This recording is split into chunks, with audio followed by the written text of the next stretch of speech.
کی تھی، مغرب کی تھی، عشاء کی تھی۔ رفع الیدین مکہ میں منسوخ ہوئی ہے، مدینہ میں منسوخ ہوئی ہے، پھر اللہ تعالیٰ نے اس کو کہا ہے کہ رفع الیدین منسوخ ہے، رسول اللہ نے کہا ہے رفع الیدین منسوخ ہے، صحابی نے کہا ہے رفع الیدین منسوخ ہے، اور پھر آپ نے کہا ہے کہ تکبیر تحریمہ کے علاوہ رفع الیدین منسوخ ہے۔ الحمدللہ آج انہوں نے تسلیم کر لیا ہے کہ جو یہ وطر کی رفع الیدین کرتے ہیں اس پر ان پر کوئی دلیل نہیں، وہ بھی منسوخ ہے کیونکہ وہ بھی تکبیر تحریمہ کے علاوہ ہے۔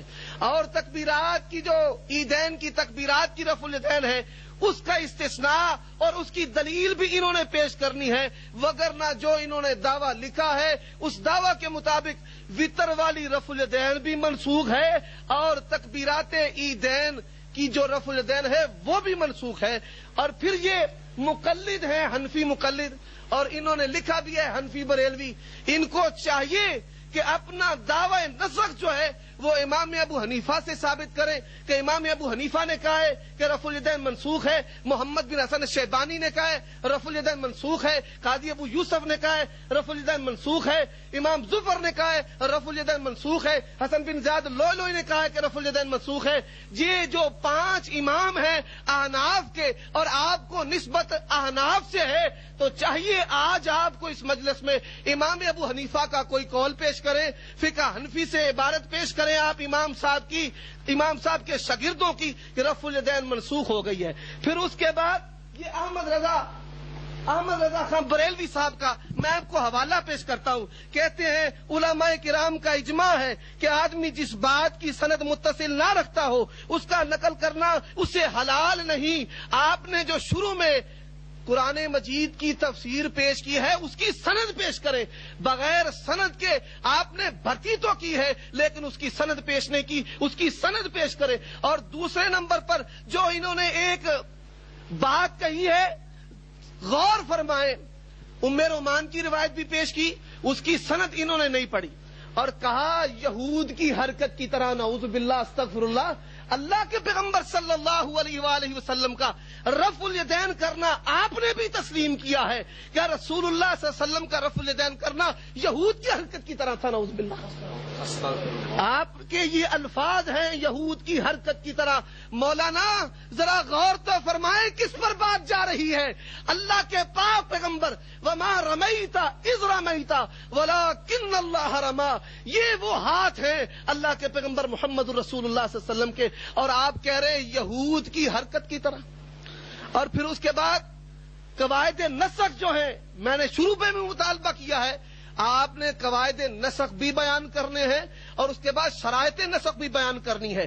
اور جو آپ نے کہا ہے کہ اشارت النص سے یہاں سے یہ بات نکل رہی ہے کہ رفع الیدین نہیں، اشارت النص کی ذرا تعریف فرما دیں تاکہ لوگوں کو پتا چلے کہ کیا ہے اشارت النص اور کہاں سے یہ بات نکل رہی ہے۔ اور پھر اس کے بعد آپ نے ابو حمید الساعدی رضی اللہ تعالیٰ عنہ کی روایت پیش کی ہے، اس کے بعد عبداللہ بن مسعود کی تطبیق والی روایت پیش کی ہے، وہاں عدم ذکر ہے۔ احمد رضا خان بریلوی صاحب نے فتاوی رضویہ میں لکھا ہے عدم ذکر سے عدم شے مستلزم نہیں ہے، اور وہاں پھر ہاتھ باندھنے کا بھی ذکر نہیں، وہاں پھر ہاتھ باندھنے کا بھی ذکر موجود نہیں ہے۔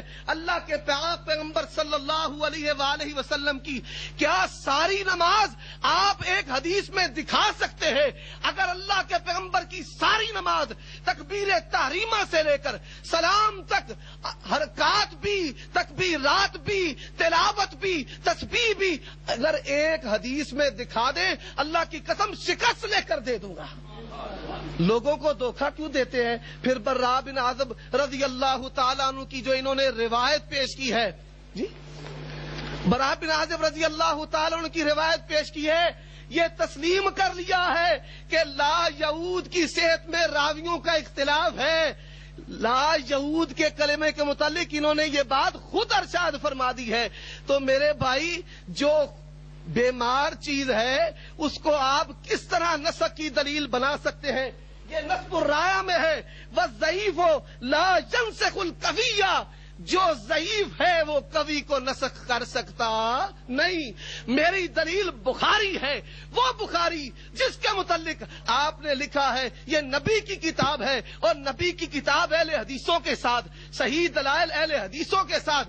نبی کی کتاب، میں اللہ کے پیغمبر صلی اللہ علیہ وسلم والی کتاب سے اپنی دلیل رکھتا ہوں. آپ ضعیف روایات پیش کر کے منسوخ ثابت کر سکتے نہیں. اور پھر احمد رضا خان بریلوی صاحب نے لکھا ہے کہ منع خاص کے لیے دلیل خاص کا ہونا ضروری ہے.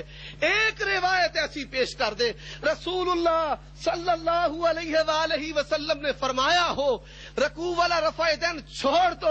اللہ کے پیغمبر صلی اللہ علیہ وسلم کے کسی صحابی نے کہا ہو کہ ہم نے رکوع والا رفع دین چھوڑ دیا تھا، رسول اللہ نے منع کر دیا، یا اس پر اجماع ہو. اللہ کا قرآن پیش کرے، رسول اللہ کا فرمان پیش کرے، اجماع پیش کرے، قیاس پیش کرے. اگر آپ یہ بات کہتے ہیں حرکت ہے، وطر والی جو رفع الیدین ہے وہ اضافی حرکت کیوں نہیں ہے، اور عیدین کی تکبیرات والی اضافی حرکت کیوں نہیں ہے؟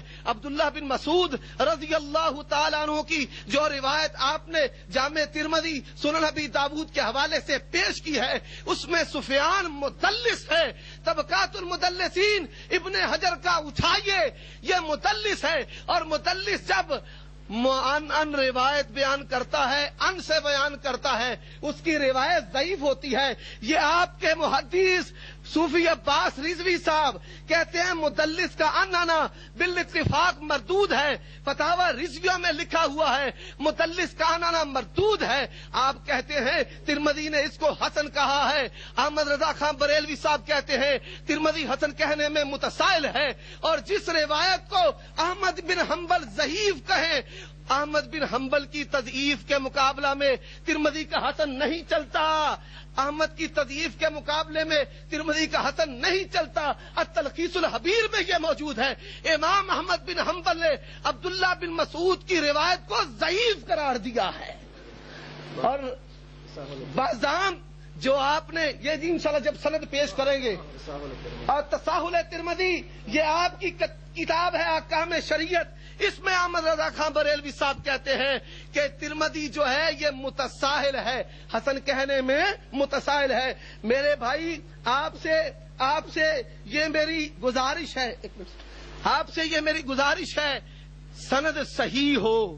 اتباع جمہور کا آج ہوگا، آج پتہ چلے گا جمہور کس کے ساتھ ہے، قرآن کس کے ساتھ ہے، حدیث کس کے ساتھ ہے، سلف کس کے ساتھ ہے. اگر منسوخ ہوتی احمد بن حنبل منسوخ کہتے، اگر منسوخ ہوتی مالک منسوخ کہتے، اگر منسوخ ہوتی بخاری منسوخ کہتے، اگر منسوخ ہوتی ابو داؤد منسوخ کہتے، اگر منسوخ ہوتی نسائی منسوخ کہتے. پتہ چلا یہ منسوخ نہیں ہے، یہ منسوخ نہیں ہے. اور براء بن عازب رضی اللہ تعالیٰ عنہ کا رفع الیدین کرنا ثابت ہے. یہ میرے سامنے السنن الکبریٰ موجود ہے. حضرت براء بن عازب کہتے ہیں قال رأیت النبی صلی اللہ علیہ وسلم، یہ براء بن عازب بیان کرتے ہیں میں نے اللہ کے پیغمبر محمد الرسول اللہ کو دیکھا، آپ جب نماز شروع کرتے رفع دین کرتے، جب رکوع کا ارادہ کرتے رفع دین کرتے، جب رکوع سے سر اٹھاتے رفع دین کرتے. یہ سنن الکبریٰ بہقی ہے، صفحہ نمبر 77 ہے. اور جو عمل صحابی اپنے امام محمد الرسول اللہ صلی اللہ علیہ وسلم سے بیان کرتا ہے، اس عمل کو صحابی کیوں کر چھوڑ سکتا ہے؟ صحابی کبھی بھی فرمان پیغمبر کی مخالفت کر سکتا نہیں ہے. اور پھر اس کے بعد یہ مصنف ابن ابی شیبہ ہے. مصنف ابن ابی شیبہ میں آپ نے عبداللہ بن عباس کے حوالے سے اثر پیش کیا. حدثنا حسین قال اخبرنا ابو حمزہ قال رأیت ابن عباس. ابو حمزہ کہتے ہیں میں نے عبداللہ بن عباس کو دیکھا، وہ رفع دین کرتے جب نماز شروع کرتے، جب رکوع جاتے، جب رکوع سے سر اٹھاتے. عبداللہ بن عباس تو خود رفع الیدین کیا کرتے تھے. اور پھر سنتے جائیں یہ حدیث موجود ہے. اللہ کے پیغمبر صلی اللہ علیہ وآلہ وسلم کے پیارے صحابی عبداللہ بن عباس خود رفع دین کرتے. یہ مصنف عبدالرزاق میں ہے، مصنف عبدالرزاق میں ہے. ابو حمزہ مولا بنی اسد کہتے ہیں رأیت ابن عباس اذا افتتح الصلاة یرفع یدیہ واذا رکع واذا رفع راسہ من الرکوع.